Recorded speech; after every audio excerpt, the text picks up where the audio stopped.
এখন রাজনীতিতে পাল্টাপাল্টি চলছে, খোঁচাখুচি চলছে।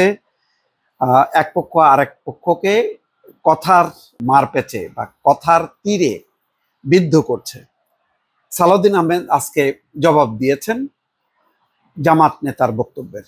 বলছেন যে এত আত্মবিশ্বাসী যে সরকারি দল হবেন, নির্বাচনে আসেন না কেন? কালকেই শিরোনাম নিশ্চয়ই দেখেছেন যে জামাতের মোহাম্মদ শাহজাহান নামে একজন নেতা বলেছেন যে আগামী নির্বাচনে জয়ী হয়ে জামাত ইসলামী হবে সরকারি দল আর বিএনপি হবে বিরোধী দল। সেই কথার পাল্টা জবাব দিচ্ছেন যে তাহলে নির্বাচন নিয়ে এত তাল বাহানা কেন? এত আত্মবিশ্বাসী যদি হন তাহলে নির্বাচন আসেন না কেন? এটা আজকে এই প্রশ্ন তুলেছেন Kakrail institute of diploma engineers মিলনায়তনে একটা অনুষ্ঠানে তিনি এই কথা বলছেন যে আপনারা যখন এত আত্মবিশ্বাসী যে সরকারি দল হবেন, তাহলে নির্বাচন আসেন না কেন? নির্বাচনে জনগণ ভোট দিয়ে কারা সরকারে যাবে আর কারা বিরোধী দলে যাবে সেটা ঠিক করবে।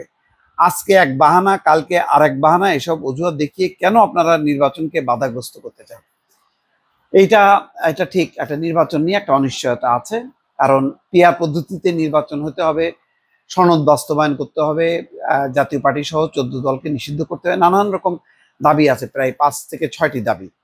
সেই দাবিতে জামাত ইসলাম সমমনাদেরকে নিয়ে আন্দোলন শুরু করেছে, যুগপৎ আন্দোলন। যদিও এই যুগপৎ আন্দোলন নিয়ে এনসিপি সহ তারা ভিন্ন অবস্থান নিয়েছে, তারা এই আন্দোলনে যায়নি, তারা পৃথক অবস্থান নিয়েছে। আর বিএনপির পক্ষ থেকে জোরালোভাবে বলা হচ্ছে যে আপনারা আলোচনার টেবিল থেকে কেন সেখানে চলে গেলেন? এখানে ঐক্যমত্য কমিশনের মেয়াদ আরো 1 মাস বাড়ানো হয়েছে, তার মানে ঐক্যমত্যের এখনো অনেক সুযোগ আছে। সেটা বন্ধ হলেই আন্দোলন, সেখানে কেন?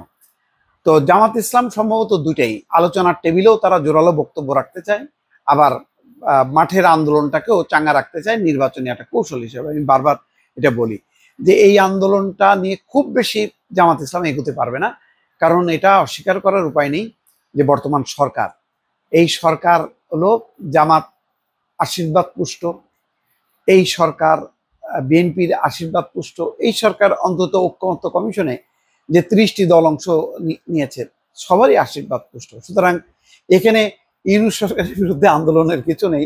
এতই যদি আন্দোলন, তাহলে তাদের নায়েবে আমির ডাক্তার তাহেরকে নিয়ে, বিএনপির 2 নেতা এবং এনসিপির 1 নেতাকে নিয়ে ডক্টর ইউনূস জাতিসংঘের অধিবেশনে যাচ্ছেন কিভাবে? সেটা তো যেতেন না। এখানে দেখেন ইউনূস সরকারের বিরুদ্ধে এনসিপিরও কম অভিযোগ না, জামাতেরও কম অভিযোগ না, কিন্তু তারপরে তো তারা যাচ্ছে। তার মানে এটা হচ্ছে কৌশলের খেলা। আমি আমার মানে ঘরটা, জোটটা কত গোছাইতে পারবো এবং একটা ওয়েভ তৈরি করা, সেই চেষ্টাটা করে যাচ্ছে জামাত ইসলাম। হয়তো জাকসু নির্বাচনের মধ্য দিয়ে তারা আত্মবিশ্বাসী হয়েছে, সেই কারণেই তারা এগোচ্ছে।